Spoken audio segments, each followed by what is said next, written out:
Hello there, you're watching the press preview. Our first look at what's on the front pages as they arrive.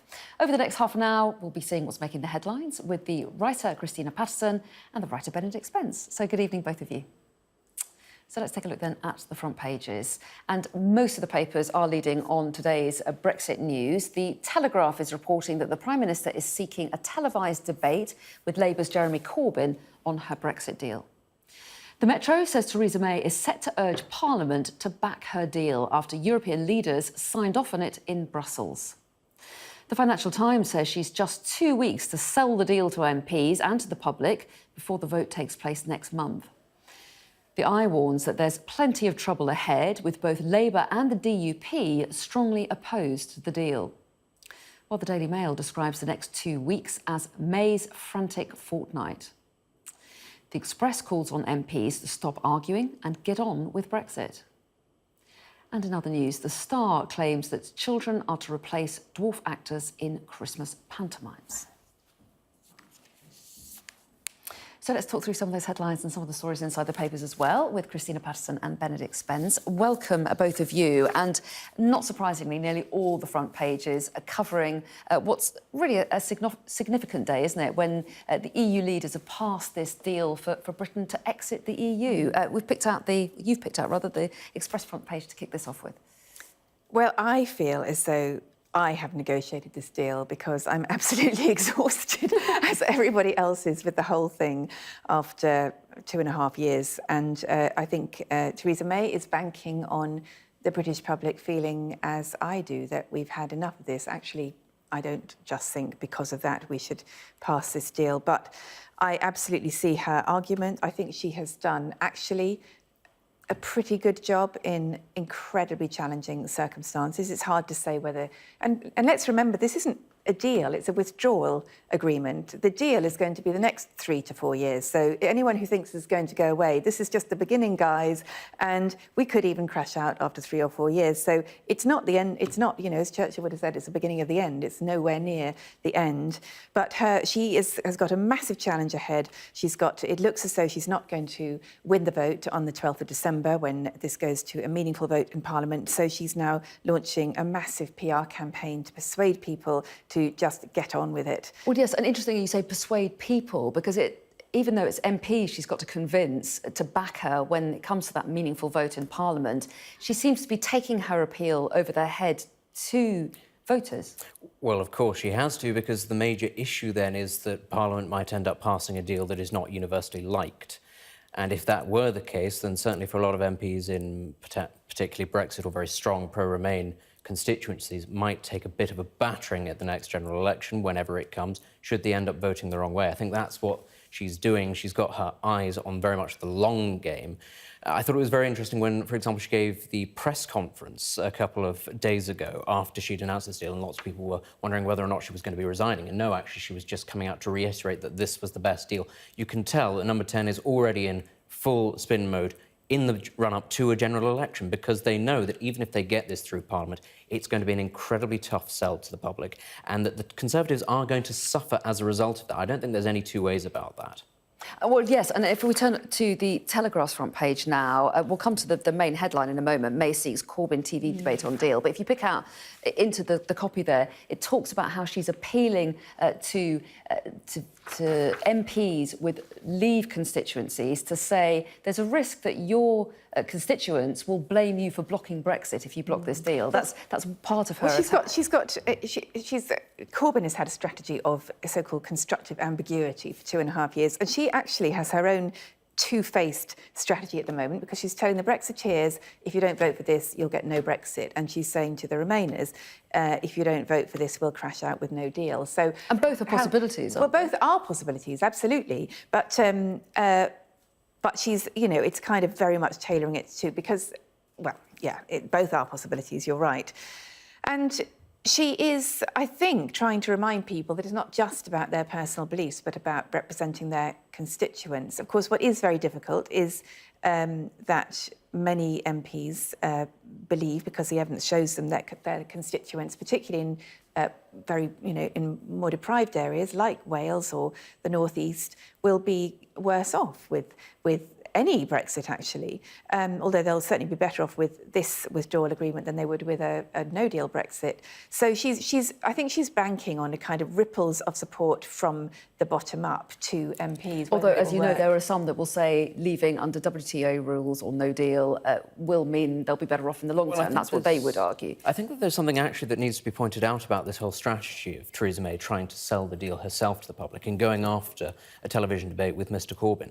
I don't know if anybody remembers the last general election, but this seems to be the exact same strategy that the two Conservative parties used last time. They weren't selling themselves as a party. It was all about Mrs May. It was Mrs May. Mrs May she didn't was going go to into deliver debate, though, did she? She didn't go into debate, no. But a very, very good reason. Jeremy Corbyn actually isn't too bad at debating against Theresa May because she herself is not very good.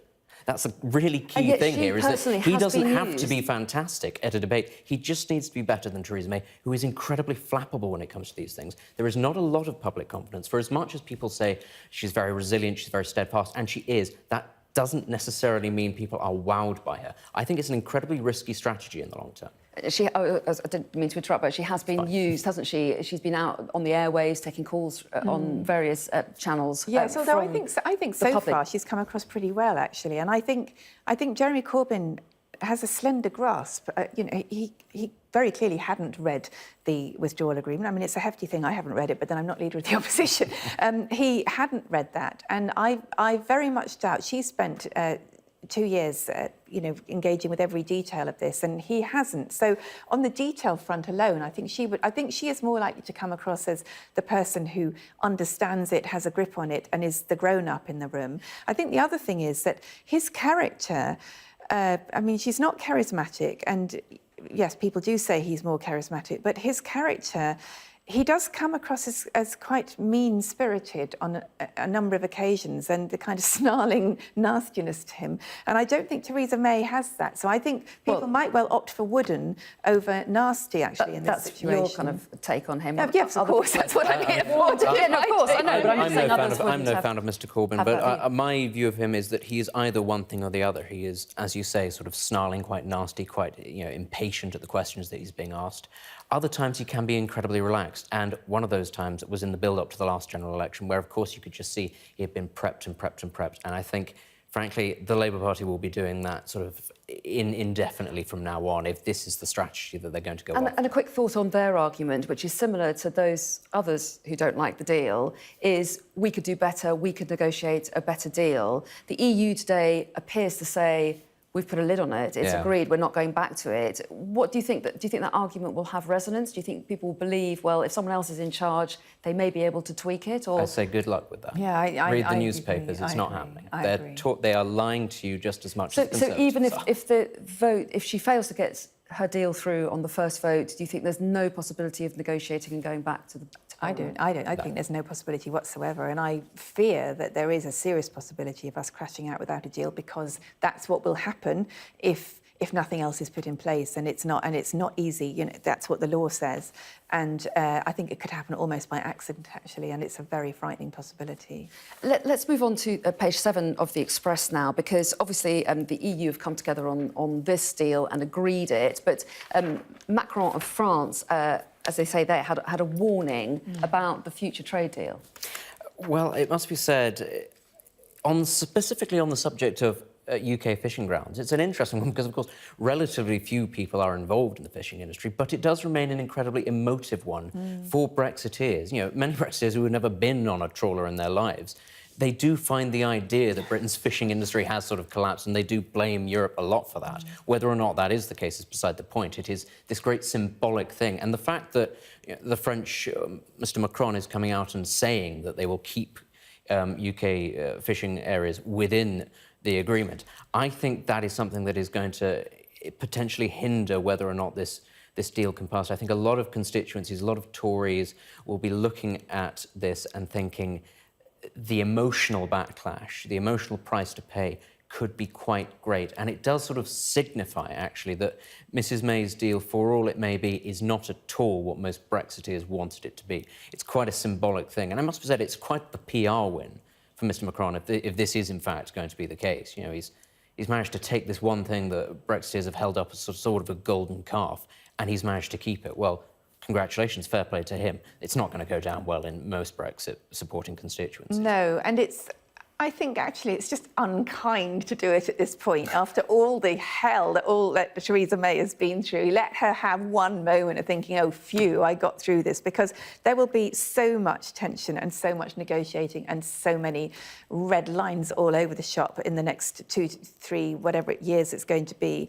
So I think he could have just allowed her a day off, frankly. It is one thing that I would say, the strategy of EU countries. Of course, they've passed the agreement today, they've agreed on it, but there was a lot of worry that different countries would come to the table pushing for more things, wanting more things. That really actually could have played against them. If what they wanted was a deal, that really, really could have backfired. And a reminder of what could happen when they get into those talks on the future relationship. And even now, we've still got more hurdles this end. I think there's only so far that people can be pushed, and I think they are pushing it. OK, let's move on and try and get one more story in before the break. And this is on the front page of The Times. Their main story is Brexit, but the story at the top there concerns an incident today in which there's been a bit of a scrap, you could say, near Crimea between Russia and Ukraine. Well, it's worth noting, actually, that the Ukraine isn't in any position to combat Russia or to oppose them in the Black Sea, in the area, because, of course, they lost most of their navy when the Russians annexed Sevastopol. The Russians managed to blockade the port there, and the majority of the Ukrainian navy were stationed there, and they ended up having to abandon most of their ships and most of their equipment. So this sort of thing, I'm afraid to say, is just going to continue happening unless anybody wanted to, and I don't know why they would, offer the Ukrainians some sort of support. It's very easy for the Russians to just bully Ukrainian military and also commercial vessels if they want to. All that's left to the Ukrainians now are lightweight, fast, small sort of landing, ideally, vessels. That's not really something that you can use to combat an entire Russian fleet in the Black Sea. But also symbolically, it's just yet again Russia saying, here we go, we are essentially launching a gratuitous act of aggression. Do something about us if you want to, and of course nobody does want to. So it's Putin flexing his muscles, and nobody is likely to do very much about it. Well, yes, and what's happened, just to spell it out, Russian warships, as it says here, seized Ukrainian gunboats and sailors after firing on them in the Black Sea. They're calling it the most serious overt escalation between the countries since the seizure of Crimea in 2014. Russia, which is tonight, says that the vessels illegally crossed the Russian border, and they're saying that a criminal case has been opened. Yes, very much like that lovely trip to go and see Salisbury Cathedral. The Russians say literally whatever pops into their head now because they're just having a laugh. Let's take a break at that point. Lots to talk about after the break, including students who find their exam questions upsetting are being allowed to skip them, apparently. We're going to be talking about that in a moment.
dreadful, No, absolutely no, dreadful. no, but I don't it would distract from what's going on. think We're just coming back.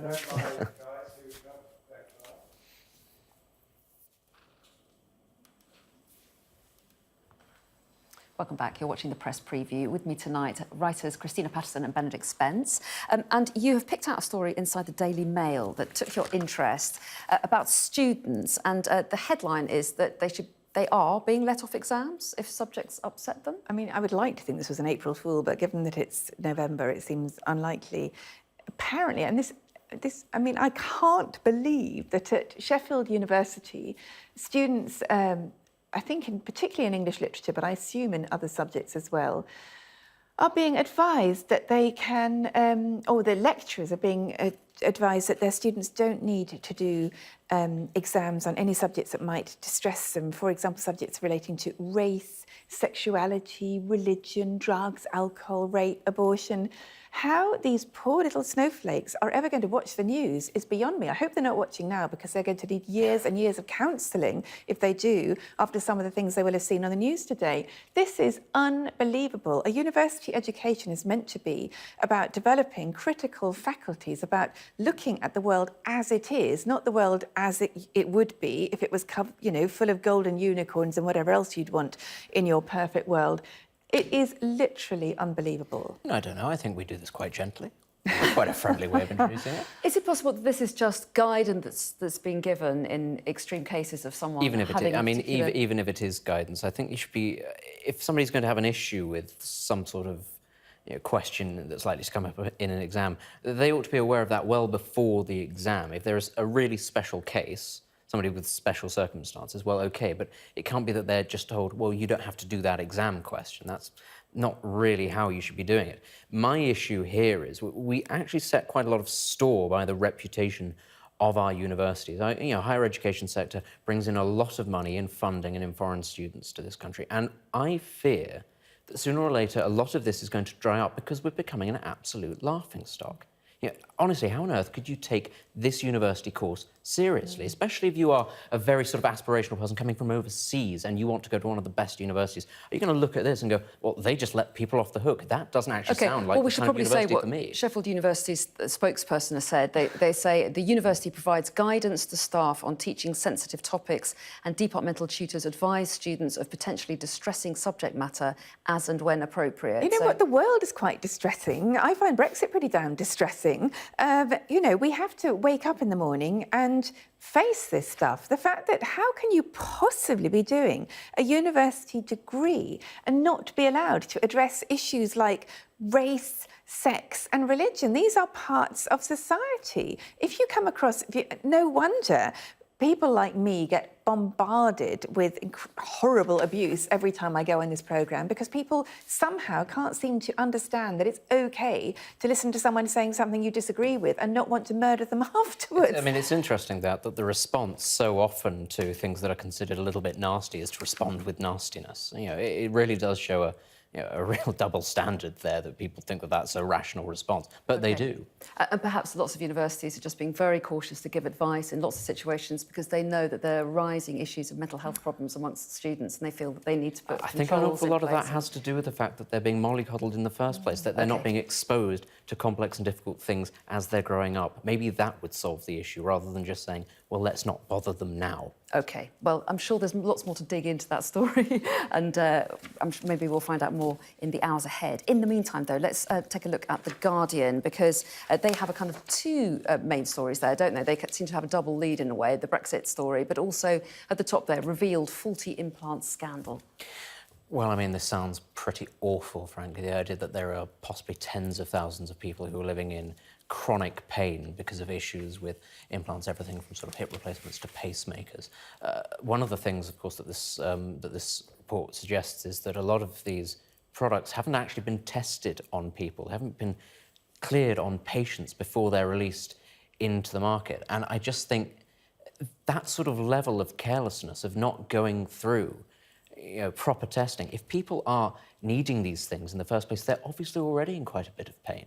They're obviously struggling already. So it really sort of adds insult to injury that you might require, say, a hip replacement, and you come out in just as much pain, perhaps, as you were before, because somebody didn't do the proper testing on the thing. I think it's awful. It's absolutely horrendous. And anyone who, going through surgery is horrible anyway. I mean, I've had breast cancer and I don't have an implant, but if I had an implant that was causing me pain, after everything you go through with cancer and surgery and everything, to end up in even pain as a result of, what's meant to have made you better, would be absolutely dreadful. And I have to say that, again, not wanting to go on about Brexit forever, but there are certain Tory Brexiteers who want to make us a kind of Singapore on the Thames. They want us to make us a low regulation economy. And that's not just about financial regulation, that's about regulation across the board. Regulation is there for a reason because it protects people. And clearly these are failures of regulation. OK. I'm going to cut and rush on because there's one more story that you were keen to get into, and it's about Christmas and dogs. To end on a... Is it on a high or not? I have no idea what this story's about. I mean, it's pretty loopy. I don't know how high it is. I think that, I'm sort of not surprised, actually, that we spend quite so much money on our dogs. But this is Christmas presents for Yes, dogs, well, is it? exactly. I'm not okay. surprised in any way, shape or form that we do. I mean, I happen to know for a fact that my family spends rather a little bit too much on dogs when it's not Christmas. So, everybody, of course, wants to have a nice time at Christmas, and you invest a little bit too much emotional sort of empathy with your pet, and you feel that it's missing out, so you end up spending an awful lot of money to try to cheer it up a little bit. And of course it doesn't care, it just wants to be fed. But you can get your dog Good Boy mini festive Christmas mince pies, or a shampoo and set pack, or even fancy dress. Don't spend any money on the cat. It'll just bring in a mouse. Okay. It has That's no present interest. enough. Absolutely. We must leave it there, but you will both be back at 11:30 for the moment. Thanks very much. Thank you. Hello there, you're watching the Press Preview. Our first look at what's on the front pages as they arrive. Over the next half an hour, we're going to be talking about the headlines with the writers Christina Patterson and Benedict Spence. So, good evening to you. So let's take a look at the front pages, and most of tomorrow's papers are leading with today's Brexit news. The Daily Telegraph is reporting that the Prime Minister is seeking a televised debate with Labour's Jeremy Corbyn on her Brexit deal. The Metro says Theresa May is set to urge Parliament to back her deal after European leaders signed off on it in Brussels. In the Times, Mrs May warns that it'll be back to square one if she doesn't receive the backing that she needs. The Financial Times says she's just 2 weeks to sell the deal to MPs and to the public before the vote takes place next month. The Eye warns that there's plenty of trouble ahead, with both Labour and the DUP strongly opposed to the agreement. While the Daily Mail describes the next 2 weeks as May's frantic fortnight. The Mirror says Mrs May faces an uphill struggle to get her deal through Parliament. The Express calls on MPs to stop arguing and to get on with it. That's Brexit. While the Sun accuses the French President Emmanuel Macron of gloating over the deal. In other news, The Guardian reports that thousands of patients around the world are in pain or have died as a result of faulty medical devices. And The Star claims that children are to replace dwarf actors in Christmas pantomimes. So let's talk about some of those headlines and some of the stories inside the pages as well, with Christina Patterson and Benedict Smith, and an awful lot on today's approval by EU leaders in Brussels of the withdrawal element of Brexit. So let's take a look at how some of the papers are covering it. There's the Eye's front page. Europe says yes, let the debate begin. Kind of acknowledging that one part may have been ticked off, if you like, but there's a whole load of more argument to come. Well, I think it was very interesting that they were able to pass the deal in Europe so very quickly. They were all able to agree to it. I mean, that's in some ways quite reassuring, and in others quite worrying. I think that they are all completely on board with the idea. But, of course, we've all been talking for such a long time about how it is going to play in the capitals of Europe, how this deal will go down. Well, remarkably, we've managed to get through that relatively unscathed. Now we really do get to the hard part, which is then trying to get it past both the general public and Parliament. And this is, of course, where everybody comes unstuck, because even if you are able to essentially bully the different European nations from Brussels into agreeing with it and saying, look, this is the best deal, we're signing up to it whether or not you enjoy it or you like it, I think really, Theresa May has got a hell of a job on her hands getting this through Parliament. And even if she does get it through Parliament, then I suspect there will be a real backlash come the next general election, when it does come, because people in specifically either very staunch Brexit or staunch Remain constituencies, where the MP voted the wrong way, so to speak, they could really suffer. And I think it is not a popular deal necessarily. I think it's very interesting, for example, what Michael Deacon wrote in The Telegraph, the idea that we're trying to bore the public almost into just admitting and accepting this, just say, get on with it. Much as it says there, let the debate, again, let's just get on with it. The Express said the exact same thing. I think there is a real danger there of perhaps trying a little too hard to force this through, and a backlash coming that could really end up hurting specifically the Conservatives come the next general election. OK, and let's take a look at how the Telegraph is covering it, because they're looking at some of her tactics. They're suggesting that she's going to appeal directly to the public, and one way that she wants to do that is in a TV debate with Jeremy Corbyn on the subject. Yes, but it's interesting she wants to do this. I mean, she wants to do anything that will get it through, basically. Clearly, she is confident that she has more of a grip on the detail, which I'm sure she does have, because she's been the one... Actually, she has been the one negotiating. I should say Jeremy Corbyn has tonight also said bring it on, essentially. Oh, well, that's interesting. That's interesting. Well, it would be a very interesting debate to watch. I kind of look forward to it, actually. I think... I don't know. I suspect that she would win it, but I don't know. Corbyn has got much better at debating and much better at public speaking. He gave terrible speeches when he first became party leader, but he's had masses of media coaching, and it does show. But I think what would happen in that debate is that Labour have taken on this cynical position of so-called constructive ambiguity, which means they have literally for 2.5 years refused to have a clear policy on Brexit, not least because Jeremy Corbyn himself has always been a Brexiteer, and although ostensibly he was meant to be supporting the Remain campaign, he never turned up. Yes, and well, he gets angry about being accused of that because he says that he backed Remain. And well, it was a very, if he did, it was a very half-hearted backing. He's been absolutely, every message he has sent out is, this can't be reversed, is that he is perfectly fine with Brexit, but they set up these magical... The Labour Party's policy was to set up 6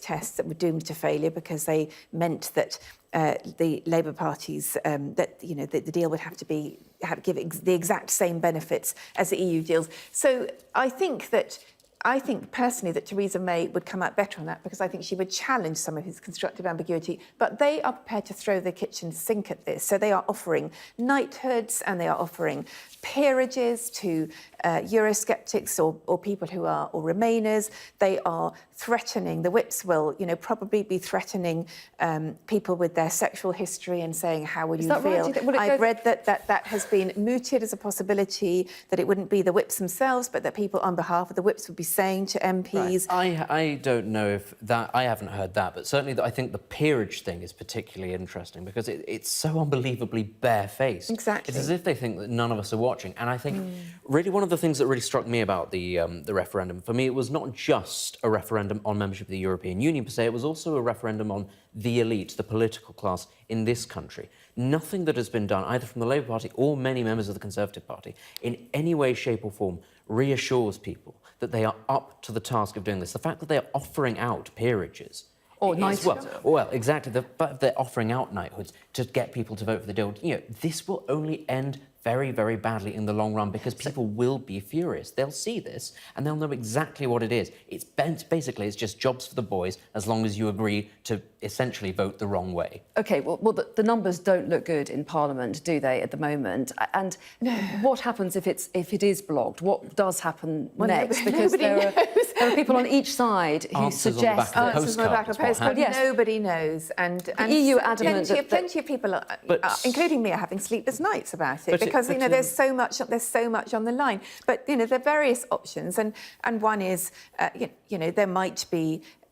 I suspect that Theresa May will then try to get amendments and push it through on a second vote in Parliament. But there could be an election, there could be calls for resignation, there could be a vote of no confidence, there could be any number of outputs. But all of these are going to make sure that this matter is not cleared up on the 14th of December. One thing I think also, to come back to the point that I was making about how inept many politicians are in this country, this is a ripe opportunity, really, given the chaos that's happening in the major two parties, for a third party to come forward. And I don't mean a centrist party that everybody, says, well, we're going to have a new centrist party. I mean the sort of party that we've seen in Italy, in Germany, in Greece, a populist party coming to the fore. But you know what is a really damning indictment of how bad our politicians are?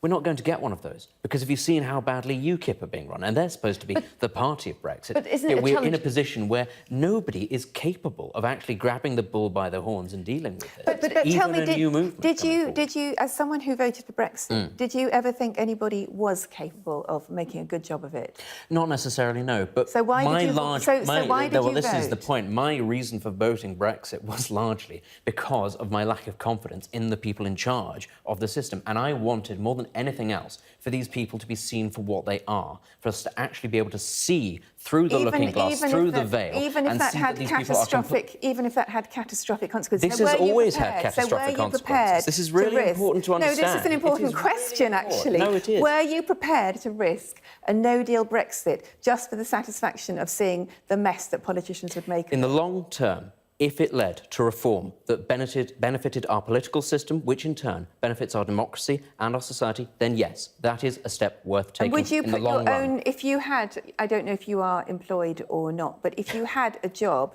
would you be prepared to put your own job on the line? Absolutely, and I know many people, and it is often working class people who everyone says were stupid and didn't know what they were voting for, who have voted for this, knowing full well exactly the difficulty that there would be involved. These are people who have come out and said, do you know what? Yes, we are struggling. This is difficult. It is the principle. It is worth taking down the line and seeing if we can make tangible change happen. And I want to get back to the papers. Let's turn to The Sun, page 9. Here is a double-page spread. Again, the Prime Minister's message, deal with it. And you picked out, I think, the column on the side there that says 5 blunders in negotiations. Well, I have to say, on this occasion, I sort of agree with The Sun. I think that most of these, they've picked out these 5 blunders, and I think they're right about most of them. I'm not sure about the second one, which is allowing the EU to set the pace, but I think they are absolutely right that Theresa May was wrong to trigger Article 50 before she had any kind of a clear plan or strategy. And the government have been wrong not to prepare for a no-deal Brexit, because very clearly the EU could see that, there was no way we could do. I mean, if we do this thing, it will be catastrophic because we haven't prepared. So I think that's right. I think Theresa May has done in lots of ways, she's done a pretty good job in appalling circumstances. But I do agree that I think certainly some of those blunders, I agree with. I think the first one, right at the top, triggering Article 50, which I suspect they would do. And it's funny, my own father is a very staunch Remainer, and we had many long and heated discussions about this. The one thing that we could absolutely agree on, if there was any sense, they wouldn't trigger Article 50 before they had a proper plan, proper department in place. But you know what we both said that they'd do? That they'd trigger it, because they don't know what they're doing, and that's exactly what they did. And I think that one point there, triggering Article 50 before there was any plan in place, completely justifies my belief that our political class are inept and not up to the task. OK, well, on that note, I think we'll take a pause and a breather. We've got lots of other issues to talk about beyond Brexit after the break, though. Do stay with us. We're going to be talking about all sorts of things, including all we want for Christmas. And apparently, that is experiences. We're going to be talking about that in a moment.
Right. Let's talk about some French problems instead. Yes. It's not just us.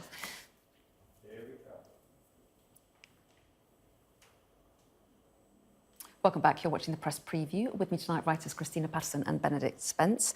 And we're turning to a double-page spread in The Times next, aren't we? Because they're talking about the biggest crisis for Macron yet. Well, it seems rather laid back compared to everything that's going on Brexit. I mean, what's a few fires in the middle of Paris? No, this is a protest against a fuel duty that I think has caught Mr. Macron rather off guard. He wasn't expecting the level of anger that's come as a result of this. But a large part of the chaos that has been unleashed in city centres is, as according to this, extremists from both the far left and the far right have infiltrated what was largely an organic protest movement, and they are the ones driving the violence and the carnage forward. Now, a rather interesting line up the top of the left-hand side. It talks about experts in France being worried that this sort of tendency could lead in the future towards some sort of populist-style government, as we've seen in Italy or elsewhere. The thing is, the nature, I think, of the French electoral system, as we saw last time with the rise of Mr. Macron, who is ostensibly a populist, he launched his own party, but he really does represent the status quo, if we're being completely honest. The real populists, as we like to envisage them, were either Marine Le Pen or Jean-Luc Mélenchon, who between the two of them, if they were to combine, would have had enough support to have won a general election. But of course, it doesn't work that way.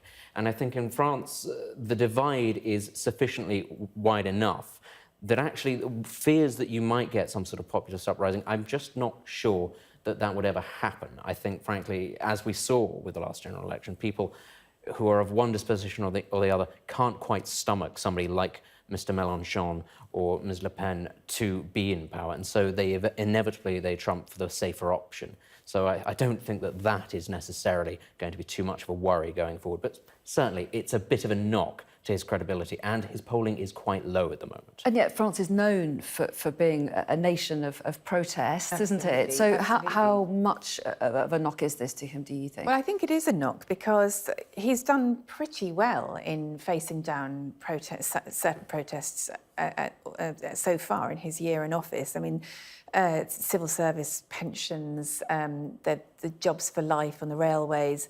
He has a huge job of reform ahead of him, and he came in on the ticket of being a reforming president. And he's I mean, it's a tough job. It's never going to make him popular. But I think this has implications beyond France because, along with Angela Merkel, he is essentially the most powerful politician in the EU now. And he needs to, I mean, really, the EU needs him to remain in power and not to see his power ebbing away because he is one of the few voices of sort of centrist sanity, or not one of the few, but there are, you know, if you look at Matteo Salvini and what is happening in Hungary, and you know, there are lots of far-right voices taking over now. So I hope he can take some degree of control here. OK, let's move on to a story inside the Mirror that caught your eye, and this is page 9 in the Mirror. Caring less is the headline there. They claim it as an exclusive, and they're talking about social care chaos there. Hundreds of thousands of staff quitting the profession because of low pay and poor work conditions. Well, it's tragic. I've done quite a lot of research in this area, and it is just heartbreaking. And there are all kinds of reasons why care in care homes isn't good enough, but one of the key reasons is money. The individuals in them are often paying a lot. I mean, 700 quid a week is not nothing. It's not expensive by care home standards, but it's not nothing either.